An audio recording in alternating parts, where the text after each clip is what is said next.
the Agile brand.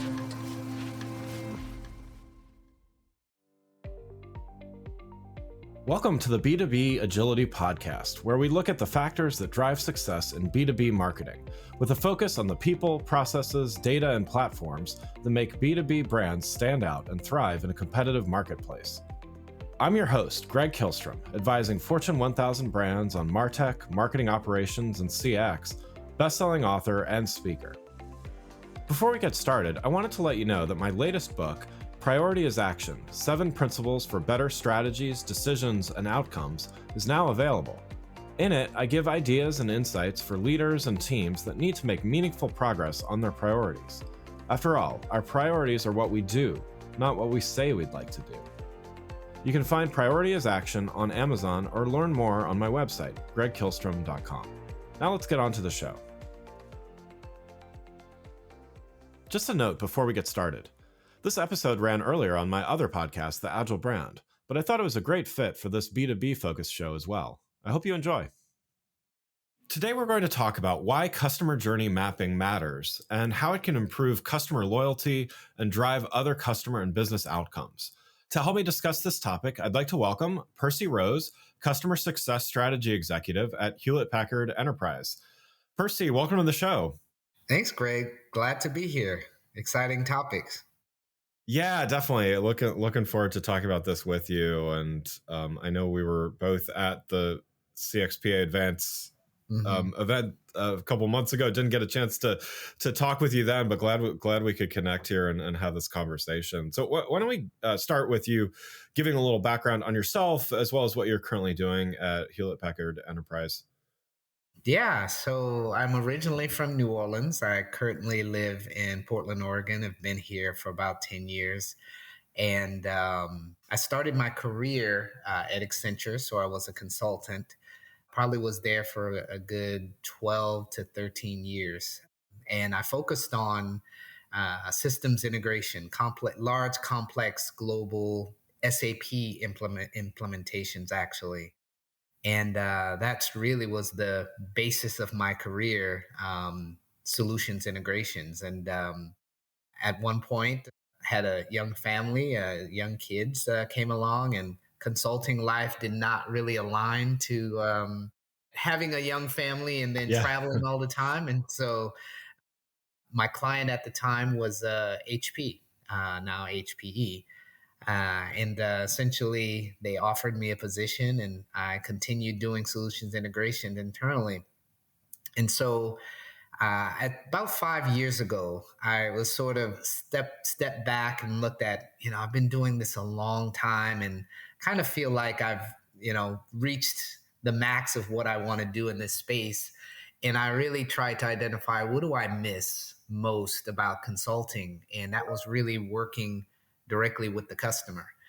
And so I really started to try to connect locally here in Portland, went to some customer success type of meetups, et cetera, and then felt like that's really the area that I want to build my expertise in. And my first step in customer success really was around doing journey mapping. And so that's why I'm very passionate about customer journey mapping. And quite frankly, it forms the basis of all of the work that I do with regards to customer success. So bringing us up to date, what I do is I help to lead the strategy for our Customer Success Center of Excellence in HPE. And we're focusing a lot on, like many companies, focusing on digital customer success, right? Our tech touch customers, how do we expand the reach and expand and get out to these tech touch customers with customer success principles, right? And so that's mainly what I'm working on now. Wonderful. So yeah, let's dive in and talk about customer journey mapping. And while a number of our listeners have probably been through the process at some point, if not often in their career, and those that haven't done it are probably at least familiar with what it is, I'd like to dive a little deeper and explore some of the overlooked items and maybe some misconceptions about customer journey mapping. So let's start with some best practices for customer journey mapping that may be overlooked. So from your experience and perspective, what does a successful customer journey map tell, and what aspects of this are often overlooked? So for me, and I look at customer journey mapping as a strategist, right? So for me, a customer journey map is a strategy document, right? And I really emphasize on that because for many people, customer journey mapping is a process document, which I think there's a big difference. So in my customer journey mapping, a successful customer journey map tells you why or why not a customer is, or your customer base is deciding to continue to do business with you, expand business with you. For me, there really needs to be an intent behind understanding that, right? And so I normally start off with looking at renewal rates, net retention rates, bottom line numbers that are telling us if we're doing well with our customers. And then I work backwards. And so for me, that's the basis of a successful customer journey map is going to tell you, what areas of this customer's journey and experience with you are making the biggest difference, and then determining at the end of that contract if they want to continue doing business with you or if they want to expand doing business with you. And so as a result, after an effort is finished, I should have a pretty clear idea on what are those areas that are making the difference. Yeah, yeah. So it's as important as making it accurate and making sure that we're mapping things correctly. It's also that it tells you something, right? Or that you're able to interpret it. Is that fair to say? Yeah, it's there's so many pieces of the journey map. You have the customer phases, you have the customer steps, you have the customer sentiment. Are they happy when they're onboarding? Are they sad when they're, going through the Right. purchasing process? When they're getting support from you, is it an easy experience? And all of those things are elements, but they're means to an end, right? You have to, in my mind, unless the information I'm getting out of this is telling me these set of experiences are essentially the reason why our customers are deciding to continue doing business with me. If I don't get that information, I'm sort of missing the boat. It's not a successful journey map for me. Yeah. I want to be able to walk away and say, okay, here's where we are with our customer retention rate. Let's just throw a number, 90%. I think we should be at 98%. These are the three areas in the journey map where I see we're falling short. I believe if we improve these areas, we will be able to get from 90% to 96% or 98%. Yeah. And so that's what I should be able to sort of walk away and summarize as a result of the customer journey mapping. So what then do teams need to effectively do customer journey mapping well? What are the tools or processes or just mindset that they need to do that? And where have you seen perhaps a desire to skip a step in the process that can cause challenges down the line? Yeah, I think this is a big one for me. I think that the most important thing I find with customer journey mapping is talking to the customer. Most of the time, when customer journey mapping is done, it's done with maybe an internal group, maybe the voice of the customer team who has done a bunch of surveys. They'll sort of get in a room and maybe talk to account team members or other people who have maybe a closer relationship with the customer, and they'll sort of get into a room for a week or two, hash out a customer journey map, and then say, this is the customer experience. For me, there's a miss there, right? That's skipping a major step, which is actually talking to the customers. I don't believe that gathering survey data is enough to give you the rich type of information that you would get with talking directly to them.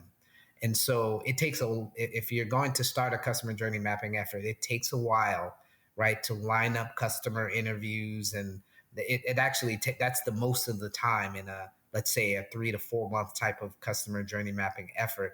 I would say getting 30, 40 interviews lined up with customers, getting on their calendar, spending maybe an hour talking to them, it can be difficult. I to understand why that's often a step that's missed. but there are a massive amounts of information that you gather for those from those interviews. So that for me is the biggest step.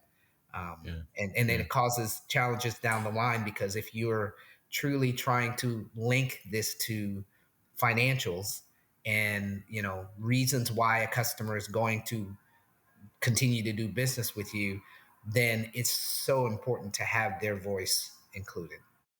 Yeah. Yeah. And so who should be in the room when this is happening? I mean, it seems like there's probably a balance between you don't want too many people in the room and yet you want the right people and you want enough perspective. So, what is that? How should you kind of think about, obviously every case is going to be slightly different, but like what's the mindset you should have and far as who's included? Yeah, well, for me, I think about this in terms of how I do customer journey mapping in two parts. I always do it in two parts. In the first part, I really just need the small team of people, a small team of people who are going and talking to customers, analyzing information, and so on, right? And that could be, let's say, working with a voice of the customer team, and they're going out doing the interviews.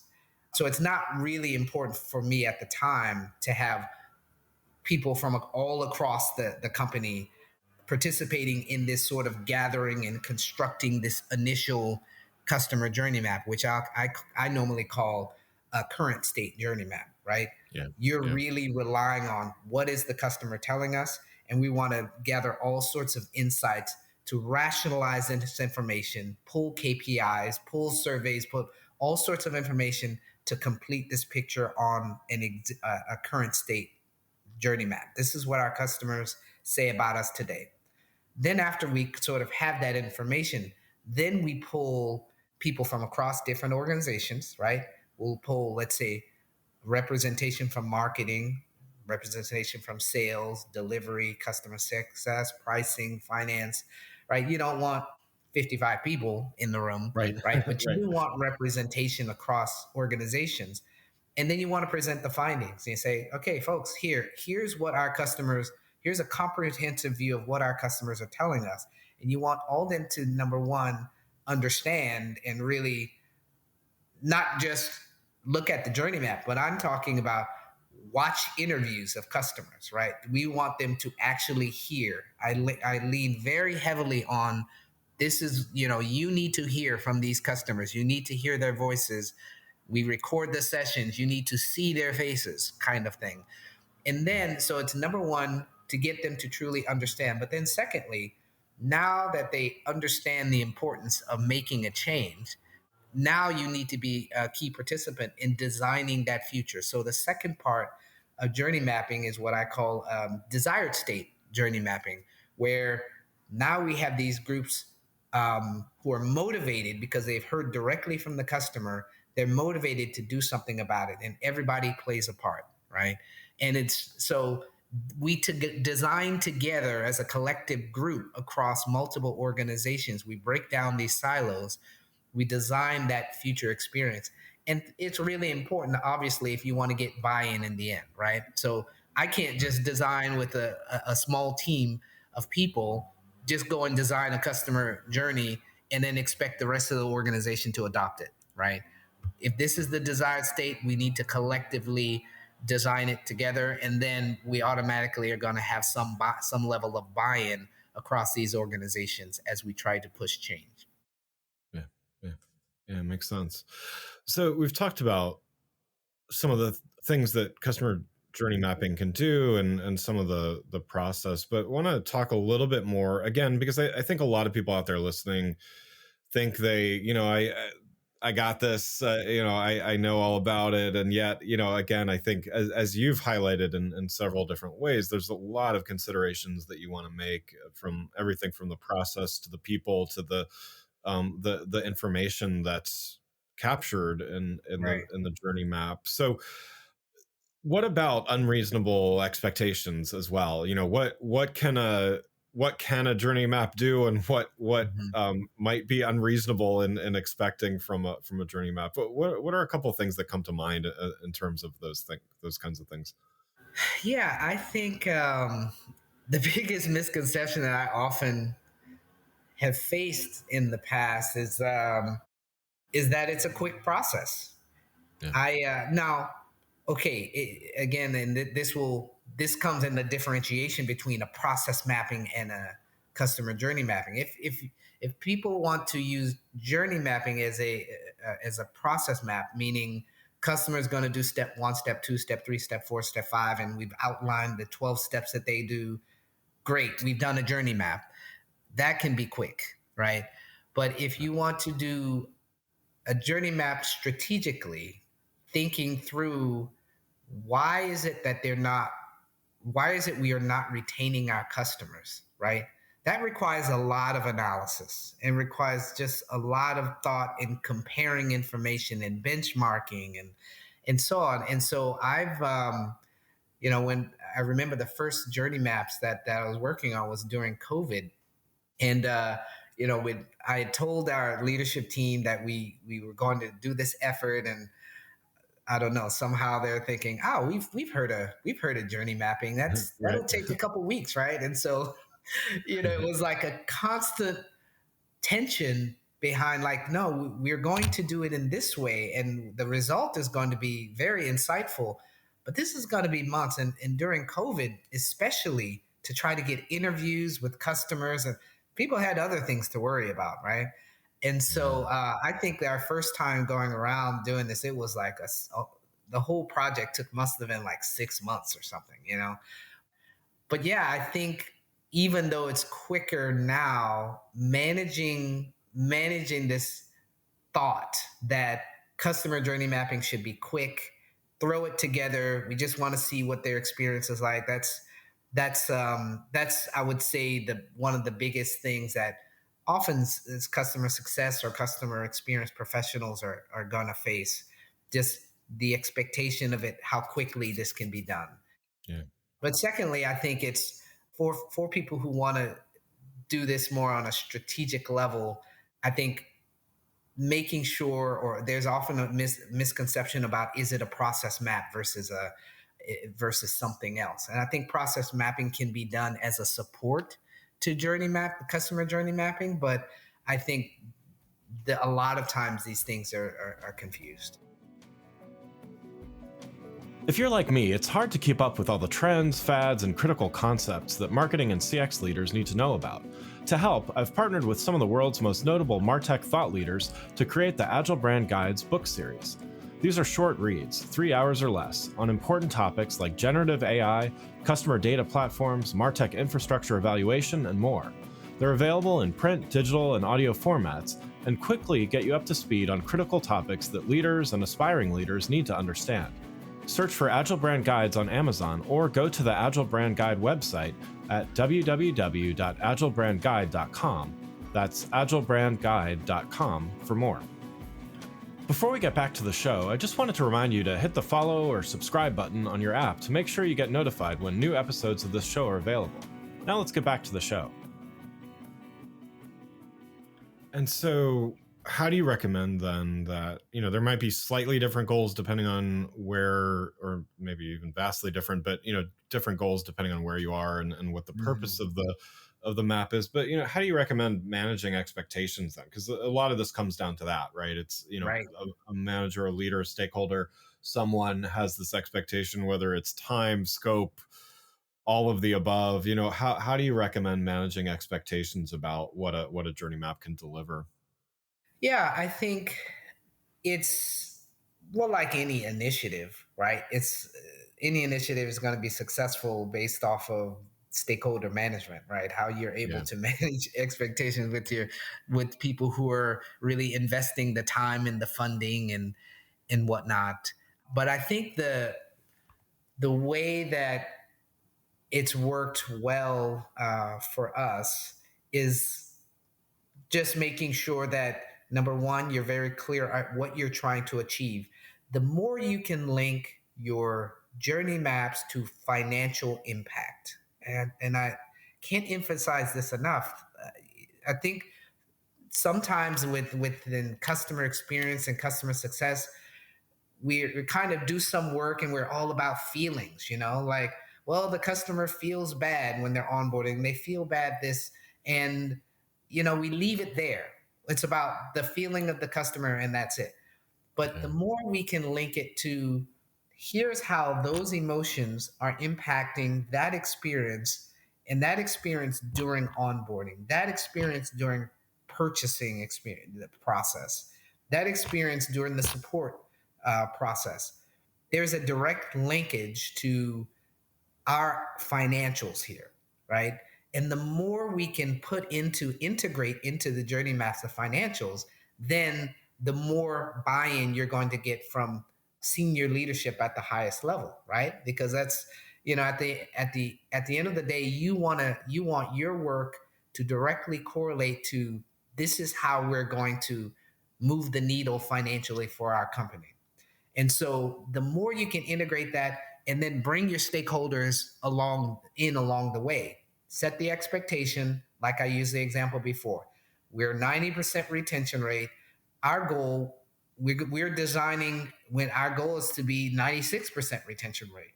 We are going to do this work to understand what is keeping us from, achieving that.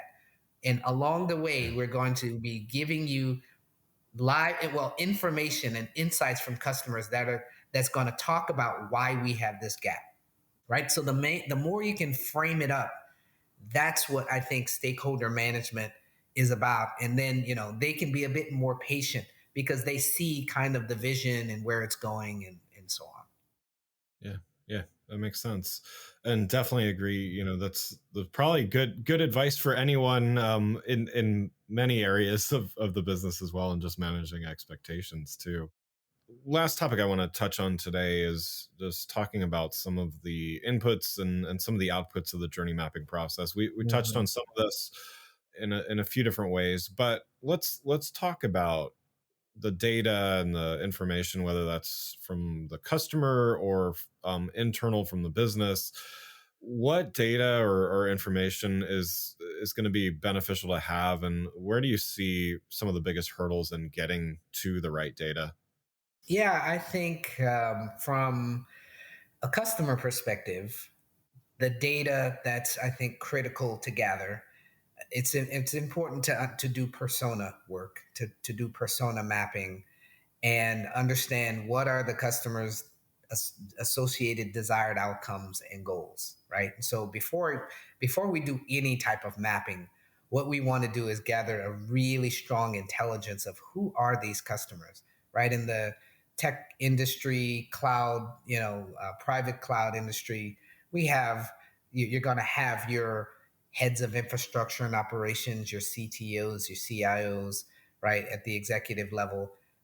What are the most important things for those folks to accomplish, right? What are their goals? How are they being measured, right? What are those desired outcomes? And so you want to go into those conversations and gather that information to really make sure that you're intelligent on that, right?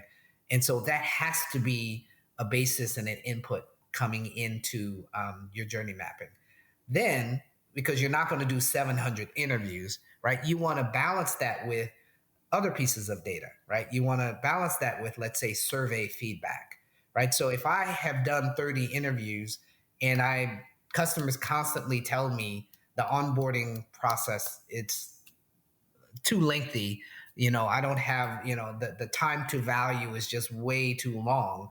I want to make sure that I'm collecting some other information, that there may have been hundreds and hundreds of surveys sent out. I want to see, are those surveys also reflecting that information, right? Because now I have something really clear I can go and look for and gather some survey data that might have asked 1,000 customers something similar, right? So I want to bring volumes of survey data in as well to match against interview data. Then, in addition, I want to, from internal business insights information, I want to collect my, as I mentioned many times, my retention rate information, my expansion rate information, my net dollar retention, right? So I want to collect that business data. I want to collect KPIs. So okay, customers are telling us this information. What are the actual days that it takes to do a quote? What are the number of days it takes to do onboarding, et cetera? I want to pull in that information. Then finally, I want to collect industry benchmarking information is possible. And you ask about what are some challenges. This is one is I would find is the often the biggest challenge to collect, because now we know that customers might say, well, we're unhappy here in this area, and the numbers aren't great, but how do we also compare against some of our key competition, right? If I'm in HPE, I may want to be interested in how Dell is doing. How is Dell doing in the industry? How is Amazon? How is Microsoft doing? Where do we stand amongst our competition? Because at the end of the day, when a customer is going to decide to renew, they may look at this information. They say, well, you know what? Dell does this in incredibly well. HPE doesn't do a great job of this. I'm going to go with Dell. Right. And so it's really important that you're integrating industry benchmarking information where possible in your journey as well. Yeah, makes sense. What would you say is are some of the ideal outcomes of the process? And it's from an outputs standpoint. In other words, it as you were saying, and we were talking about in the beginning, it's great to have the lay of the land and be able to see things, but really a journey map, when it's done well, it accomplishes things, and it drives other actions and other activities. What would an ideal output or set of outputs be, that people should be targeting?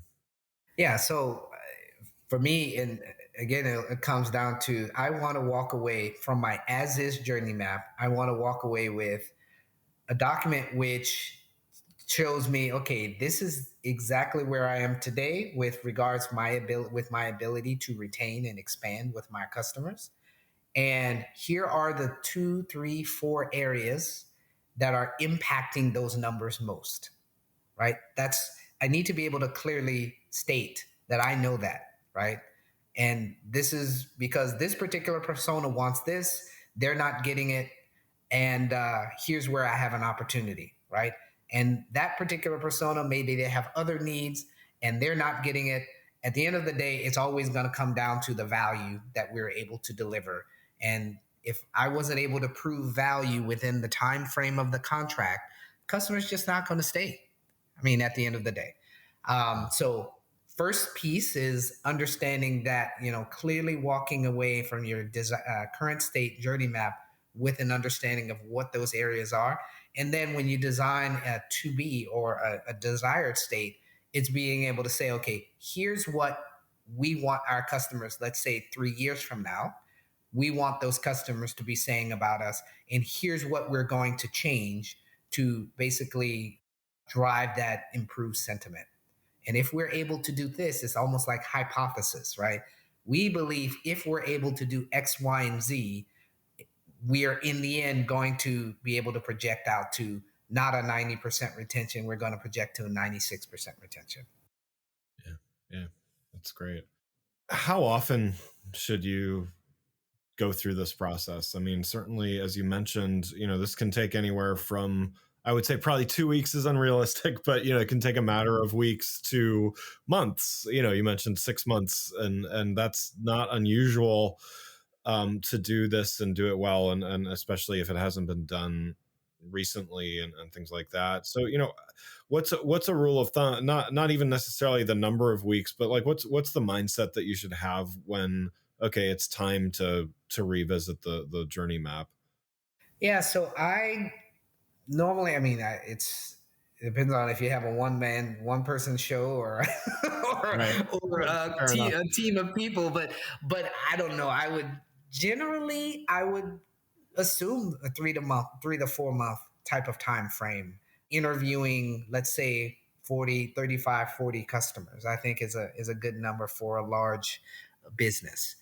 And as I see this as a strategic activity, for me, it's fine to do every 2 to 3 years, right? Because what you're laying out is a vision, right? And many of the concepts that you're laying out in your journey map are big picture vision, like significant changes that your business is going to undertake. And these changes are not going to be done in a couple months, Yeah. unfortunately. Yeah. There are many times that what's revealed in the journey map are problems that are so fundamental to your business. People have been talking about it for a decade, and so, but you really want to lay this vision out and saying, if we're trying to get there, these are things that we want to accomplish. And now that you have your current state and your desired state, the next step after that is like, what are the process reengineering activities that we have to do? So you may want to double click on the maps after you lay out the vision, and then say, okay, we do process reengineering now, right? And so I often go into onboarding because most companies are doing onboarding, right? And Right. so your onboarding may be too long. Okay, now we need to double click and look at these processes, lay out our processes of how we're going to change this to get down from, let's say, 50 days to 15 days. Like, what are the process changes? And then underneath that, how are we going to use technology to help make this much easier, quicker, et cetera? So then we start bringing tools in, right? We start looking at digital customer success and all those type of things to make things much faster. Yeah. Yeah. Makes sense.